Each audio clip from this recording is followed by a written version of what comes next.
Live from KSAT 12, the Nightbeat starts right now. Randomly drug testing up to 100 middle and high school students a year. Floresville ISD says those tests are coming. Yeah, school board unanimously approved a proposal tonight, and as the night team's John Paul Barajas reports, parents have mixed feelings. The parents there felt that the drug testing of students is an example of overreach. Drugs are bad for students, and we do not want any of that in our schools. The idea of randomly drug testing 7th and 12th grade students in Floresville ISD left parents divided. Has there been an uprise in students getting caught with stuff? What's the reason? I'd like to know. And I don't think that was ever really answered. The district says the proposal was not prompted by a specific event or issue, but rather to serve as a deterrent. Those subject to random testing include students in UIL activities like athletics and extracurriculars, as well as those with a campus parking permit. Together with my husband, I am responsible for parenting my child, not the district. That's not your job. Punishment for failing a drug test will vary. First-time offenders will face a 15 instructional day suspension from games, performances, and events, as well as parking on campus. The student will also have to complete FISD drug awareness training. It's very common to have a practice like this. A second failed drug test comes with a 30-day suspension from activities and parking. That punishment increases to a 90-day suspension for a third failed drug test. Those who fail a fourth test would be removed from all extracurricular activities.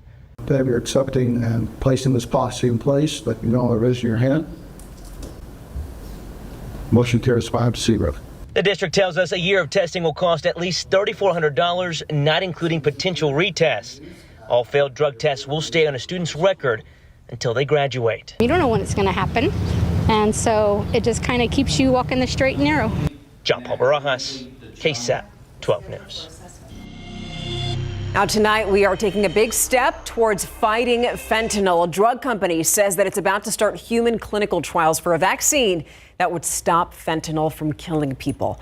Now, as you know, fentanyl kills tens of thousands of Americans every year. In fact, last year we learned about a new vaccine when we visited a lab at the University of Houston and we met Dr. Colin Hale. You saw him a moment ago. He developed it. It's called Fentanyl Armor. That's the name of the vaccine. And it works by stopping fentanyl overdoses by keeping that drug from reaching the brain. The medical startup company Ovax Inc. is hoping to start those clinical trials early next year. The state of Texas has executed an inmate, 41-year-old Ramiro Gonzalez, pronounced dead at 6:50 this evening by chemical injection at the state penitentiary in Huntsville. Now, he was convicted and sentenced to death in 2006 for raping and killing an 18-year-old woman from Bandera County back in 2001. On Monday, the Texas Board of Pardons and Paroles voted not to recommend clemency for this case. And today, about 90 minutes before the execution, the U.S. Supreme Court rejected a defense plea from Gonzalez's lawyers to intervene. Now, hours before that decision from the high court, members with the San Antonio chapter of the Texas Coalition to Abolish the Death Penalty stood across the street from the Bexar County Courthouse, also calling for a stay of execution. Yeah, it's a group that's actively working to get rid of capital punishment in the state of Texas. They, as you can see, made their presence known today before Ramiro Gonzalez was executed. Marty Barron is a member of that group. We're here as a vigil to him because he's in our thoughts all day today. And it's because of people like him we're working to abolish this practice in Texas. She went on to say that Gonzalez had changed during his time on death row and acknowledged his responsibility for his crimes. You can read more about that execution right now on KSAT.com. Just look for this article. Guilty. That's how this woman, Samantha Castillo, pleaded just as her trial was set to begin. Castillo was charged more than 2 years ago with intoxication manslaughter. So she pleaded guilty today to driving drunk when she hit and killed bicyclist Beatriz Gonzalez right in front of Central Catholic High School on North St. Mary Street. Now, despite the guilty plea, jurors still have to hear all of the facts of the case before they can then decide what Castillo's punishment is going to be.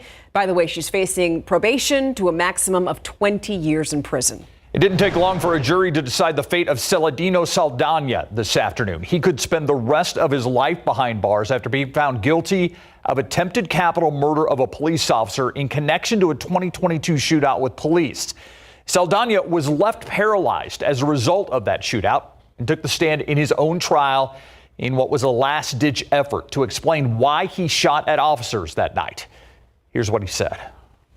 I did not point just to aim to hurt him. It was just to aim to shoot, to scare him enough just so I can have the chance to run away. The punishment phase of Saldana's trial starts on Monday. He's the cousin of the Uvalde mass shooter, and he was charged with threatening to shoot up a San Antonio area school and a family member. But tonight, the Bexar County District Attorney's Office has dropped the charges against Nathan Cruz. Now, according to arrest paperwork, Cruz wanted to, quote, do the same thing that his cousin did. Cruz was arrested in August of last year and charged with making a terroristic threat to the public and a misdemeanor charge of making a terroristic threat to a family member. Now, the DA's office, along with the San Antonio Police Department, said that the charges against Cruz were dropped because witnesses weren't cooperating in the case. Speaking of Uvalde, the U.S. Justice Department stepping in to help the Uvalde Police Department, specifically with training and planning and building trust within the community. The DOJ's Office of Community-Oriented Policing Services will help Uvalde PD's leadership with its developmental programs. That's the idea. It's all after the DOJ released a report earlier this year on the law enforcement response in Robb Elementary on the day of that mass shooting. You can read more about the role the DOJ will play in Uvalde right now on KSAT.com.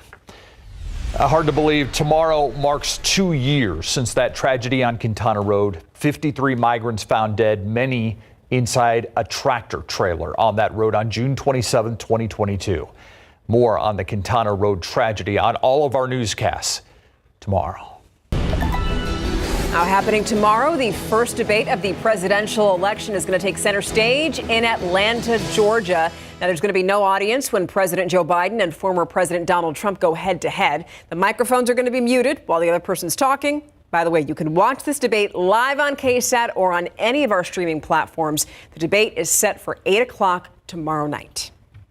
So KSAT, perfect opportunity to remind you, we are your home for all of your election coverage. Watch us on air and online. And if you scan that QR code on your screen, it'll take you to the Vote 2024 page on KSAT.com. And that's where you'll find everything that you need to know about local and national elections. So how do you feel about the Spurs draft? It was an eventful night for the NBA and the Spurs organization. The question going into the day was, how would the Spurs use their top 10 picks? They had 2 of them to build around Victor Wembanyama. Mary Rominger joins us now. And Mary, Spurs are going to keep their first one, number 4. Yes. But it's what they did with the 8th pick that I'm not so sure about. Yeah, you're not sure. And I think a lot of fans feel the same way. But we'll start with the positive, all right? With the 4th overall pick, the Spurs selected Stephon Castle, who was one of the highest upsides, in this rookie class. 19-year-old Castle comes in knowing how to win championships after playing a key role in UConn's national championship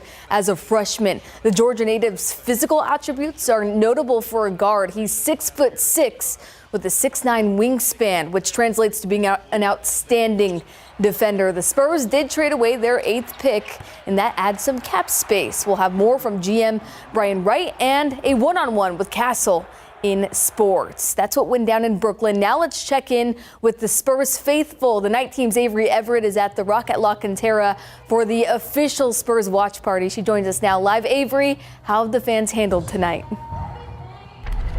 Mary, some mixed emotions out here tonight, but Spurs loyalty, it's strong. This place is empty now, but hours ago, it was packed. I mean, people were standing here shoulder to shoulder, and the only thing we could all hear was "Go Spurs, go."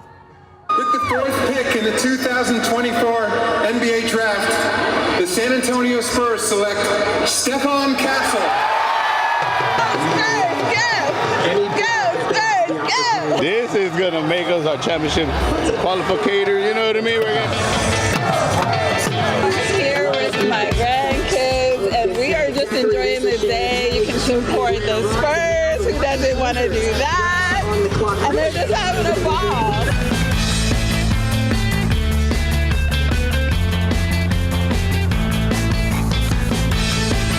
This is what family time is all about. I love the event. I love that it's free.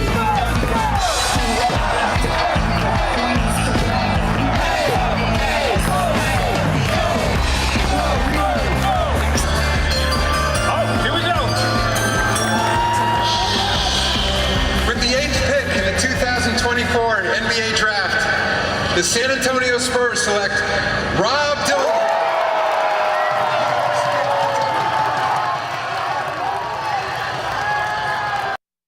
Video there at the end was a little bit of confusion among the crowd, and that's because of that trade. But there's still so much trust in this team and the long-lasting impact of the Spurs' legacy. We just have a couple of months more to go before we can tackle the championship again. Steve, Stephania. Thanks, Avery. Love to see the crowd out there. All right, let's go to your Nightbeat news flash right now. Charges have been dropped against 79 people arrested at the UT Austin campus during a pro-Palestinian demonstration. The Travis County District Attorney making that announcement today. Those protesters were previously charged with criminal trespassing. That's a Class B misdemeanor. South by Southwest dropping the U.S. Army as a sponsor going forward. It comes after dozens of musical acts pulled out of this year's festival, citing the Army's support of Israel in the war against Hamas.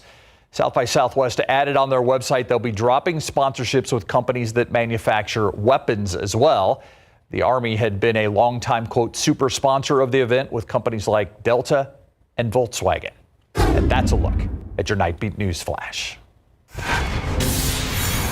A local father wants you to help him get a message out weeks after he and his daughter were involved in a scary car crash. That message and who he wants to make sure hears it. Next on the Nightbeat.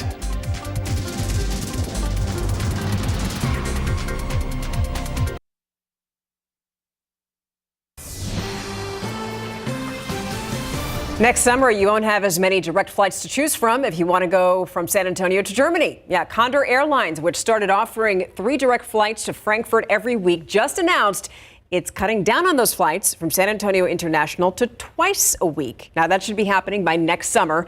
It's unclear, though, why Condor's scaling back. We're told that the current 3-flight-a-week schedule is going to run through September 6th. She had very short blonde hair, blue shirt. And she was just like, you know, making sure my girls were safe because she didn't have to stop. She didn't have to come and do what she did. That man wants something really simple. He wants to thank the person who comforted him during a scary situation. That's Jacob Lopez. Weeks ago, he and his daughters were in a car crash near the corner of Quintana Road and Fay Avenue. Yeah, their truck collided with a car that pulled out in front of them. See it right there? Moments later, Jacob says a woman appeared. She made sure Jacob and his daughters were safe. Now that he's okay and out of the hospital, he wants to tell that woman, thank you.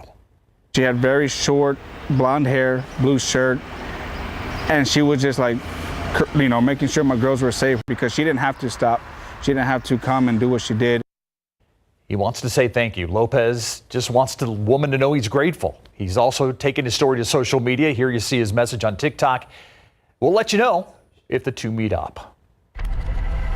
Marilyn Moritz has been a long-time part of the KSAT 12 news team, and after 38 years, she's calling it a career. Streaming right now, Marilyn sits down with Myra Arthur and talks about her legendary career here at KSAT. She talks about her very first day and what she plans to do next. Watch the full conversation right now on all of our streaming platforms. All right, now we're going to talk about what's happening outside. 88 degrees, and you've been saying that this week the forecast is just copy and paste, but we do have that dust this weekend. Yes, we do have the dust headed our way, and you'll notice it mainly in the form of extra haze in the sky and more vibrant sunrises and sunsets. We'll get to that timing in a moment. Let's just get to the quick headlines here first. Rain. There is some in our area daily. It's just east of San Antonio. Stray coastal showers. Hallettsville, Cuero, Yorktown. You could get clipped by some of those. Heat index feeling like 105 to 108 in the afternoons, and then the African dust arrives Friday night for the first time so far this summer. I want to talk about our overall weather pattern because, you know, I often talk about the upper level high, the clockwise circulation around it, and whenever we get that northerly flow, we can sometimes get leftovers of thunderstorms that hit North Texas, Oklahoma, or elsewhere. Well, that door is open, unfortunately, that the leftovers just aren't headed our way. Earlier today, it was in North Texas and East Texas, and what's up in the Panhandle, that unfortunately isn't going to be steered in our direction. We may get some leftover clouds higher in the sky, but that's about it. That upper level high, its position over the desert Southwest, is also keeping the dust at bay for now. Very light amounts getting close to the Gulf Coast, but notice as we go through time, the next few days, that dust, the door opens for it and starts to move in. By Friday night, very light amounts. That'll be the case to start Saturday. But notice this higher concentration, thicker dust in the sky over the Gulf of Mexico this weekend that moves in by Sunday. So Sunday is when I think you'll really notice the extra haze in the sky and, of course, the more vibrant sunrises and sunsets. Other than that, unless you have an extremely sensitive respiratory system, I don't think you'll notice anything different.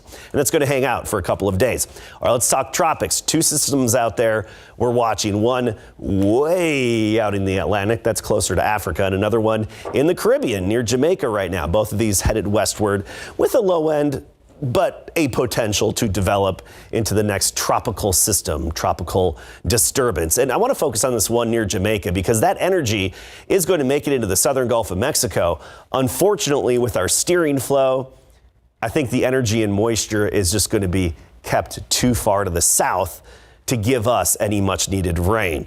Upper level high sliding back over Texas Friday, Saturday, and that's going to keep that moisture too far to the south of us. And then we get into next week, and that high's over Georgia.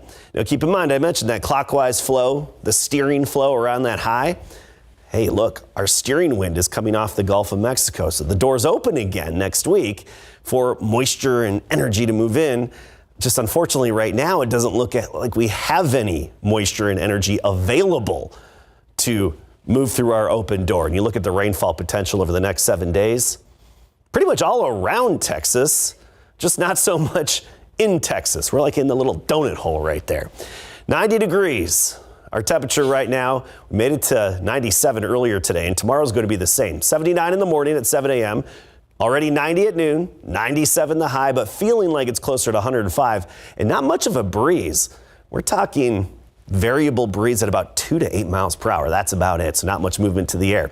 Triple digits out west tomorrow. Del Rio 102, Eagle Pass 100, Carrizo Springs 101. But for the most part, we'll be in the mid 90s around town. Rio Medina up to 98, Converse 97. And that's going to be the trend going forward. Anywhere from 96 to 98 for our high temperatures. Those daily pop-up coastal showers all the way through the weekend. Otherwise, we're looking at a lot of sunshine, the typical summertime heat, humidity, and African dust, technically speaking, the Saharan air layer greeting us for the first time. And an interesting fact about that, you can actually see downtown nicely now, but by Sunday, I don't think you'll be able to see it as well with the haze.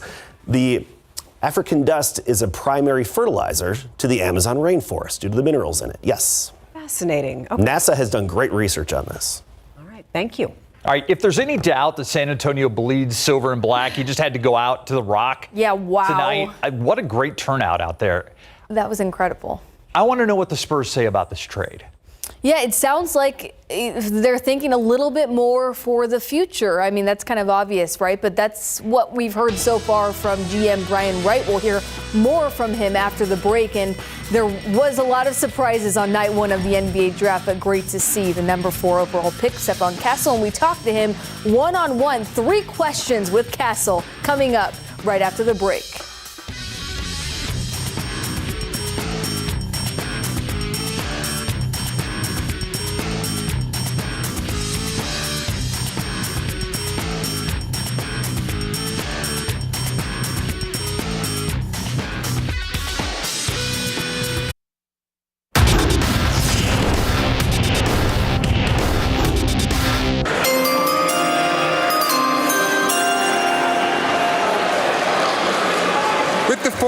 In the 2024 NBA Draft, the San Antonio Spurs select Stephon Castle from the University of Connecticut. The San Antonio Spurs get a two-way gem, Stephon Castle, who will wear number 5 to join Victor Wembanyama next in Big Board Sports. In back-to-back NBA drafts, Frenchmen were selected number 1 overall. Victor Wembanyama last year, Zachary Risache in 2024. The San Antonio Spurs entered their first draft in the Wemby era with 2 picks in the top 10 and 4 overall. With their first pick at number 4, the Spurs took 6'6" guard Stephon Castle. The one-and-done freshman went out a champion at UConn. Castle is one of the most effective two-way guards in the country. Excellent defender with a 6'9" wingspan, great ball handler. Here's Larry Ramirez one-on-one with Castle after the pick was made. All right, we're here with the newest member of the Spurs, Stephen Castle. And Stephen, now that the moment's here, how you feeling, man? I'm feeling good. I was super excited when I heard my name get called, so I just can't wait to get out there. What kind of player are the Spurs getting in you? So what can the fans expect? Super unselfish player. You're getting a winner. A great teammate. A versatile player. And somebody that's willing to work, and that's trying to chase championships for sure. And what are your thoughts of the current Spurs roster? And of course, you're going to get to play with Victor Wembanyama. Yeah, I seen earlier. We're going to be the youngest team in the league, and to have a star like Victor, leading the pack, I think our future is super bright. Awesome. Thank you very much for your time. Welcome to San Antonio. Thank you. Back to you. Great stuff. Thank you, Larry. All right, at number 8, the Spurs traded away Kentucky point guard Rob Dillingham to the Minnesota Timberwolves for a 2031 unprotected first-round pick and a 2030 protected pick swap. This adds $7 million to the Spurs cap space. Castle can play point guard despite temporarily playing off-ball at UConn. However, Castle's main weakness is outside shooting. Here is Spurs general manager Brian Wright on what he had to say to Spurs fans about stockpiling draft picks. Because typically it's a pretty good strategy. So we'll try to continue to make sound decisions with whatever we do. And we want to continue to improve the team. We know that we've got a great runway here. We've got some great young talent, and we look to build around them in the right way. All right, that sums up day 1 of the NBA draft. The Spurs have 2 more picks tomorrow, number 35 and number 48. It all begins at 3 o'clock.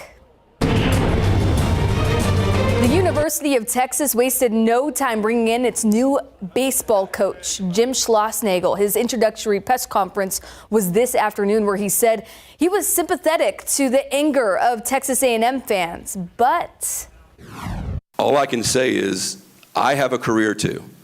I have a personal life as well.